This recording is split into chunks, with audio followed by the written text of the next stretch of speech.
human rights would be upheld. All these tall claims were made during a speech by Yunus on August 8th upon his return to Bangladesh before taking oath as interim head without winning any election.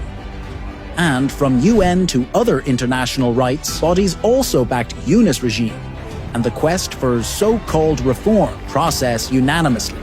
International human rights activists, organizations, politicians, lawyers, journalists raised their concern from the very beginning, but Yunus's interim government didn't pay attention to this concern.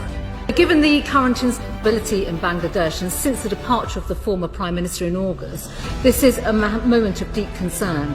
Many governments are condemning the violence and calling for peace and law and order to be restored. But 7 months under the rain, a reality check reveals just the opposite scenario, with law and order when totally collapsed, while the judiciary and law enforcement have been totally weaponized. Mob rule has become the rule, with lynching, communal violence, alongside other acts of terror like arson, looting, rape, curb on freedom of movement for women and girls roiled the nation. Let's take a look at how rights abuses exacerbated in the country, extrajudicial killing and custodial death by law enforcement. Since August 5th, at the behest of Bangladesh Army, joint forces have been deployed. Troops are also empowered with magistracy power and following our monthly status of killing under law enforcement. Atrocities against minorities. We have a responsibility because we enable Bangladesh to be free and independent. Now, whatever the change of government has been in Bangladesh, it cannot be acceptable that religious minorities are persecuted in this way. Attacks on followers of Sufis and shrines. Islamists inciting violence against minorities, in stark contrast to government's narrative on ruling out communal line over attacks against minorities.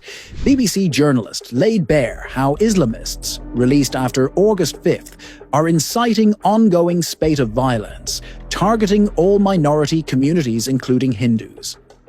2 episodes in BBC radio service brings to light the stark involvement of Islamists in fomenting attacks against minorities. Yunus's sweeping indemnity for mass killing of cops, citizens and violent attacks on police stations by loyalists. In contrast to the pledge to ensure justice, an order issued on October 14th, 2024 by Yunus reads, "Students and citizens who put forth all efforts to make this uprising successful will not face prosecution, arrest, or harassment for their acts between July 15th and August 8th. Emboldened at the indemnity, advocates of Yunus regime, radical Islamists and coordinators from student against discrimination platforms publicly glorified the killing spree of cops and planned destruction of key public offices as part of a violent campaign to bring down Awami League.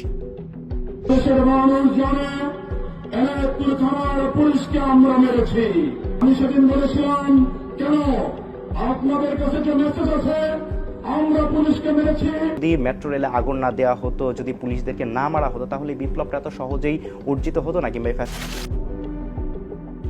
পুলিশের firing এ কম লাগছে, civilian প্লেসে হাতে 7.62 আপনারা নিয়ে দেখছেন। বৈষম্য বিরোধী আন্দোলনে সিরাজগঞ্জের এনায়েতপুরে যদি 15 জন পুলিশ নিহত না হতো, বাংলাদেশের পুলিশের মেরুদণ্ড ভাঙত না। Despite such public admission of killing, the decree justifying no legal action against violence perpetrated by supporters of Yunus has been likened by rights activists as an act of widespread indemnity granted for perpetrators who killed police, minorities, citizens affiliated with Awami League, aimed to bring Yunus in power and solidify his grip on power. No justice for killing of at least 318 people under Yunus regime. Ayin O Shalish Kendro, a leading human rights organization, reported. Massacre of Awami League activists. At least 171 citizens were reportedly killed in form of lynching, arson, and other forms of violence. According to accounts of family members, tens of thousands of party activists and leaders in almost each unit of 4,573 union, in all the 64 districts across the country, subjected to physical attacks, and their houses and business were looted and vandalized. Hundreds of activists are feared, killed as their whereabouts are unknown for months. Due to impunity for killing of Awami League leaders and activists, there has been no let-up in the extrajudicial killing spree even after 6 months. Rather, the cycle of vengeance and erosion of rights only compounded. Violence against women. Safety of female population, from clothing to workplace and movement, under siege and culture of impunity reigns supreme. Death of freedom of press. The claim of Dr. Yunus to uphold freedom of press emerged out as biggest hoax in 6 months, as not only journalists are suppressed with meticulous design of false lawsuits, arbitrary arrests, unlawful incarceration, but also a record number of headquarters of media outlets came under attacks. Since August 5th, offices of at least 19 media outlets are torched and vandalized, highest since the country's history, according to DW Bangla Service. Mass arrests and arbitrary detention, brutal crackdown. At least 13,540 people were subjected to mass arrests and arbitrary detention from August 2024 till January 2025. In 20 days of February, at least 12,500 were detained in political cases. No justice in court. Victims of mass arrests denied of legal rights. Reports reveal critics of Yunus regime, who have been subjected to mass arrests, were attacked inside court premises on a regular basis. Denial of academic rights of students.